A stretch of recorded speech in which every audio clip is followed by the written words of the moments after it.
These are the headlines we're following at this hour. Some positive signs for the economy. South Korea's industrial output increased in August a month, with chip production jumping over 13%. After the controversial budget passage, the U.S. House passed an unprecedented motion to remove its Speaker Kevin McCarthy, spearheaded by Democrats along with a few from his own Republican Party.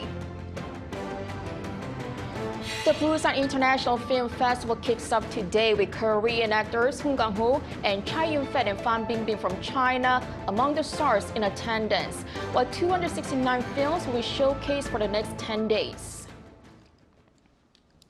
Good afternoon. South Korea's industrial output is picking up, with August marking the biggest month increase in 2.5 years, largely driven by a recovery in chip production. Our An Sung-jin has more.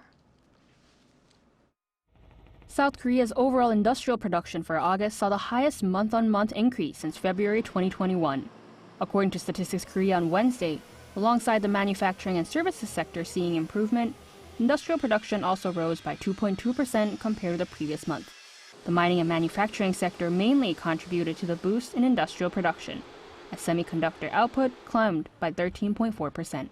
This figure indicates a rebound for the industry, which saw a year-on-year increase of 8.3%, with a boost in the production of memory chips. These figures for semiconductor production also reflect quality, not only volume. Production of high-performance memory chips, for example, saw an increase as demand also increased. Infrastructure investment also increased by 3.6% compared to July, as investing in chips and transportation rose. Though this is a 14.9% year-on-year decrease, as spending on mechanical products and vehicles fell. The services sector also saw a slight increase as the sports and leisure industry increased by 6.2%. Despite an overall increase in production, consumption for August slightly fell by 0.3% as sales of vehicles and clothing declined. An official from Statistics Korea noted that high interest rates took a toll on sluggish consumption patterns. An Sung-jin, Arirang News. Following the 6-day Chuseok Thanksgiving holiday here in the country, the top office has stated its main policy priorities in the fourth quarter, and that is helping the country's economy and households get through the final months of the year. Our presidential office correspondent Oh Soo-young has more. Supporting Korean businesses and households will top President Yoon Suk-yeol's agenda for the remainder of the year, amid fragile trade conditions and a likely rise in the cost of living. The presidential office said Tuesday that in the fourth quarter, the Yoon administration will run state affairs with a focus on revitalizing the Korean economy, including exports and investment, stabilizing people's livelihoods, as well as strengthening diplomacy and security. Following the extended Chuseok holiday, presidential spokesperson Lee Do-won said the government plans to support export businesses to help their recovery by the year end, as trade figures on Sunday show the country's decline of outbound shipments slightly eased in September as semiconductor chip sales rebounded. Despite the recent turnaround for major trade industries, including chips, automobiles and petrochemicals, Lee acknowledged that trade uncertainties still remain, given Seoul's heavy trade dependency and rising global energy prices. He emphasized the government's growing focus on boosting the domestic economy. The President's summit diplomacy has continued to focus more on investment in Korea from foreign governments and firms, rather than foreign investment made by Korean companies. Key pledges include Saudi Arabia and the United Arab Emirates' respective promises to invest $29 billion and $30 billion US, which are expected to create high-quality jobs for South Koreans. He added that the Yoon administration will continue to manage price levels and real estate policies that directly impact people's livelihoods. This comes amid concerns that growing energy and material costs will push up food and utility bills in the country, which, according to the International Monetary Fund on Tuesday, saw household debt increase in 2021 by the highest rate among OECD countries since the COVID-19 pandemic. Boosting the economy will be a critical task for the incumbent government, just half a year away from the parliamentary elections, with a number of presidential aides moving to enter the race over the coming weeks. A senior presidential official said Tuesday that over 30 aides in the top office are preparing to throw their hats in the ring and resign from their current positions after the National Assembly concludes its annual government audit this month. Oh Soo-young, Arirang News. South Korean automakers Hyundai and Kia saw their sales in the U.S. hit their highest ever for the month of September. Hyundai sold more than 68,000 vehicles last month, a 16% increase from last year. Kia also sold over 67,000 units last month, a 20% year-on-year increase. Kia has achieved an on-year increase in its sales volume for 14 consecutive months. For both of the companies, the sales volume of electric vehicles and SUVs rose the most of all product types. The Defense Ministry has warned that North Korea's use of nuclear weapons will bring about the end of its regime. Wednesday's warning comes after Pyongyang last week enshrined its status as a nuclear power in its constitution. The ministry says South Korea's military possesses a joint Seoul-Washington readiness posture that can overwhelmingly respond to any attack from North Korea. It added such threats to peace and stability will further isolate North Korea from the international community and worsen the suffering of its people. Pyongyang's constitutional amendment stated its ambition to advance its nuclear capabilities, reinforcing the idea that denuclearization is not up for discussion.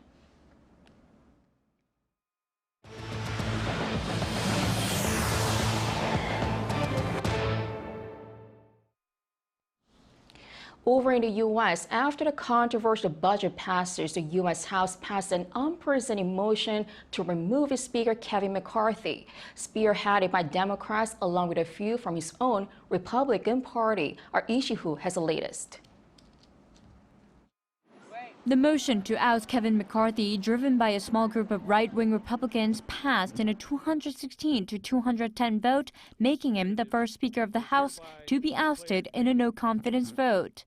The motion to vacate the chair of the U.S. House Speaker Kevin McCarthy was introduced by Republican Representative Matt Gaetz from Florida.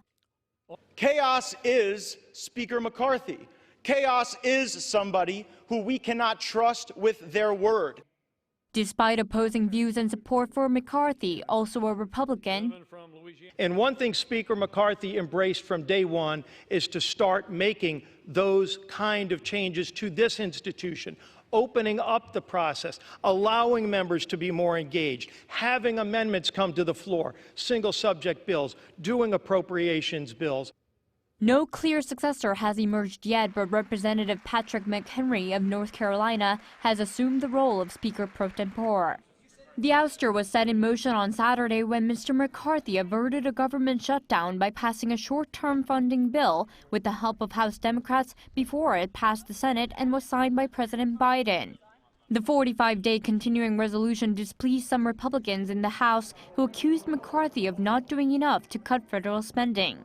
The vacancy comes at a critical time when Congress has just a little over 40 days to avert another potential shutdown of the government.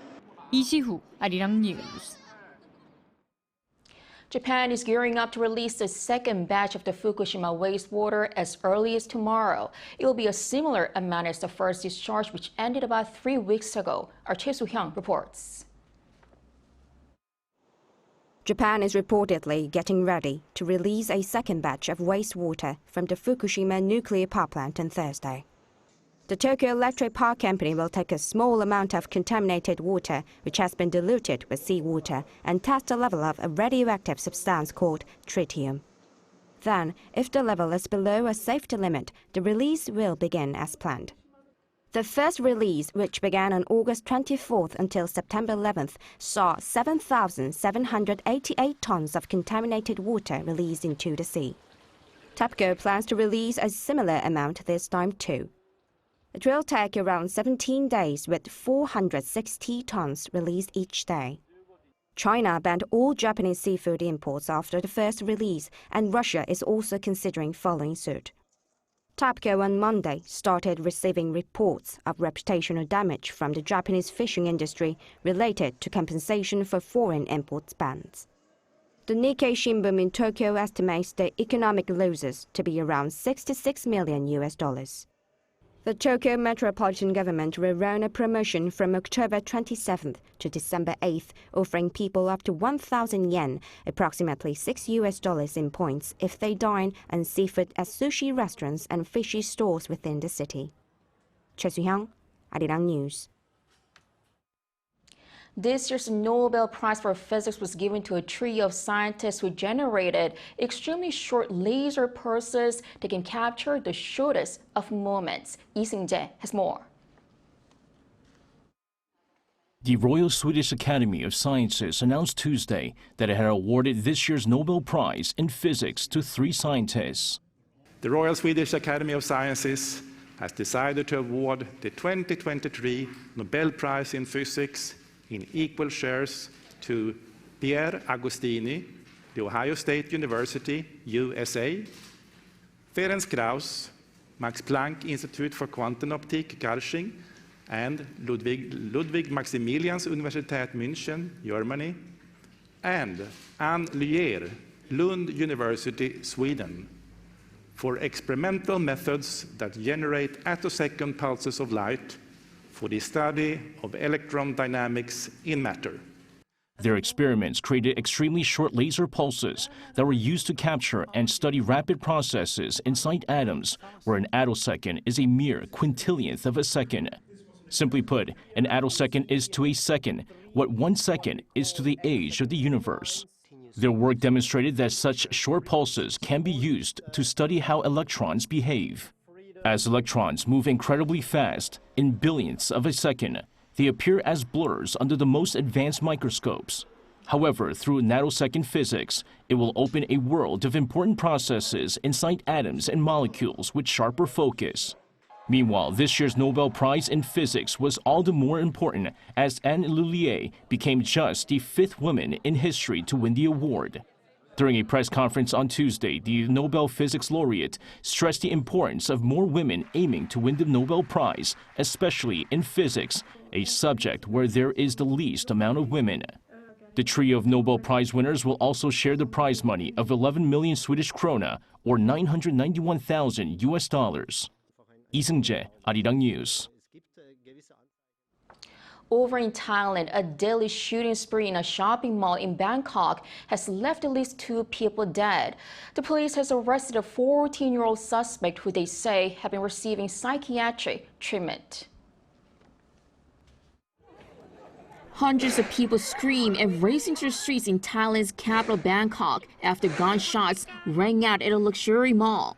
On Tuesday, a 14-year-old boy opened fire at Sea and Paragon Mall in the city's crowded tourist hotspot, killing at least 2 foreigners, both women, one from China and one from Myanmar. 5 others were also wounded. Shoppers recalled that the chaos happened in just a few minutes and multiple gunshots were heard. I feel frightened. I never thought something like this was going to happen. I live pretty close to this place. Now I feel relief as the suspect has been arrested. We see all the people run. We don't understand why it happened. And so we go after them.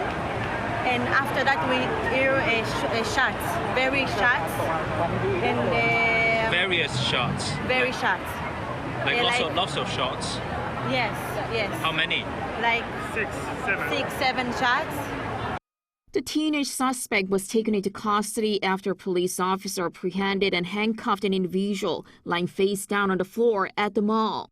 Little information is given about the suspect, who the police stress is very young and protected by the Child Protection Act, but told media that he had been receiving psychiatric treatment. He's being treated for a mental illness at the Rajaviti hospital. He didn't take his medicine. He said he felt someone talk to him and told him to shoot someone. He felt like he had another personality. While mass shootings are rare in Thailand, the incident marks the latest high-profile gun violence to rock the country. It comes a year after an ex-police officer killed 35 people. The 28th Busan International Film Festival kicks off today at 6 p.m. Our Iuni has what to expect. Asia's biggest film festival, the Busan International Film Festival, begins on Wednesday for a 10-day run in the southeastern port city. This year's festival will feature 269 films, with 209 from 69 countries in the official selection, including 80 world premieres and 7 international debuts, alongside 60 from the BIFF community. Iconic Korean actor Song Kang-ho will grace the film festival, adding star power to the event. Song, representing Korean cinema, will stand in for the vacant festival chairman and director positions and host the opening ceremony, welcoming guests from around the world. The festival will open with director Jang Gun-jae's movie Because I Hate Korea. At the opening ceremony, renowned Hong Kong star Ju Yun-bal will be honored with the Asian Filmmaker of the Year award, and 3 of his celebrated recent films will be screened in a special section. The gala presentation, which introduces the latest works of master directors and globally acclaimed films, will feature 3 movies. These include Monster, recipient of the Best Screenplay Award at this year's Cannes Film Festival, which will be screened at the Outdoor Theatre. Director Koreeda Hirokazu will be present to introduce his film. Dogya was in the panorama section of the Berlin International Film Festival, will be screened with actresses Fan Bingbing and Lee Ju-young in attendance. This year's film festival will introduce a Korean-American special showcase for the first time, spotlighting the achievements of Korean-American filmmakers. The closing ceremony will take place on October 13th, with a screening of the movie Emperor, a Chinese film directed by Nang Hao. Lee Eun-hee, Arirang News.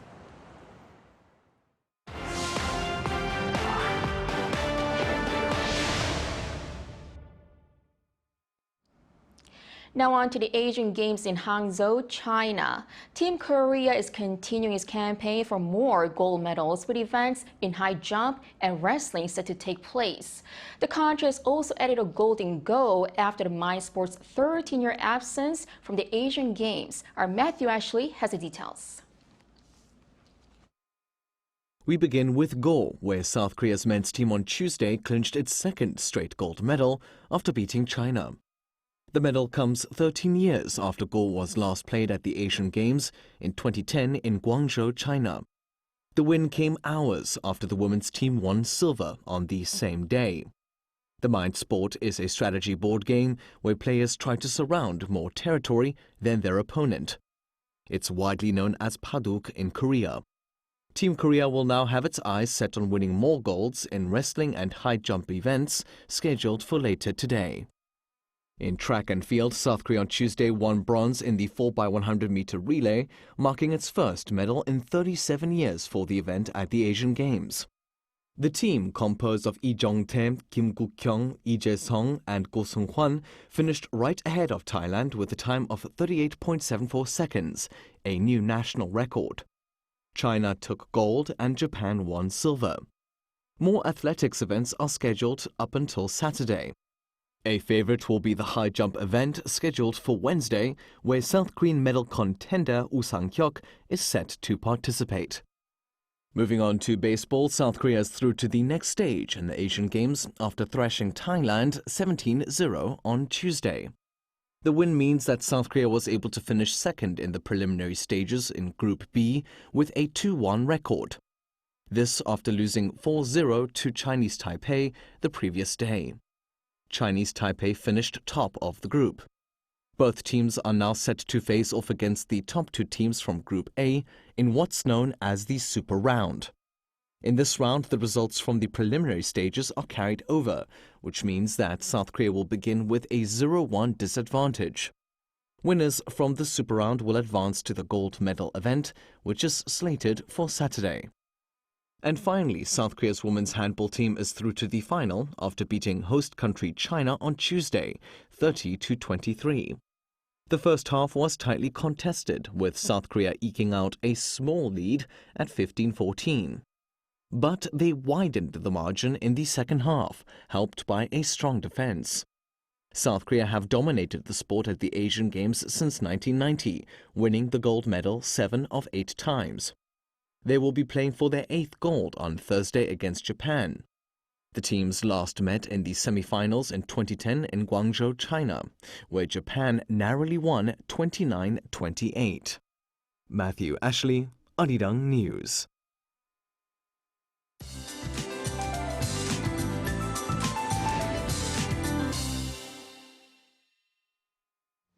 Good afternoon.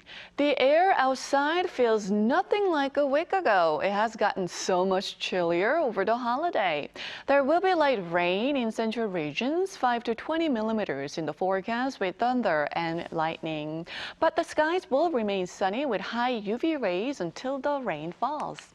Today's rain will bring chillier air to central parts of the country. Seoul wakes up to 10 degrees Celsius tomorrow and 9 degrees on Friday. In mountainous regions in Gangwon-do province could see some frost. Now back to today's forecast. Seoul and Chuncheon are as breezy as yesterday, topping out at 23 degrees Celsius. We could be seeing spotty rain in the capital at around 7 p.m., but not enough to carry around an umbrella. There's a chilly morning in store to wrap up the week, but temperatures will return to normal on the weekend, while Jeju Island is forecast to see some showers. Meanwhile, the rest of the country will have promising weather conditions for the upcoming 3-day weekend. That's Korea for you, and here's a look at the international weather conditions.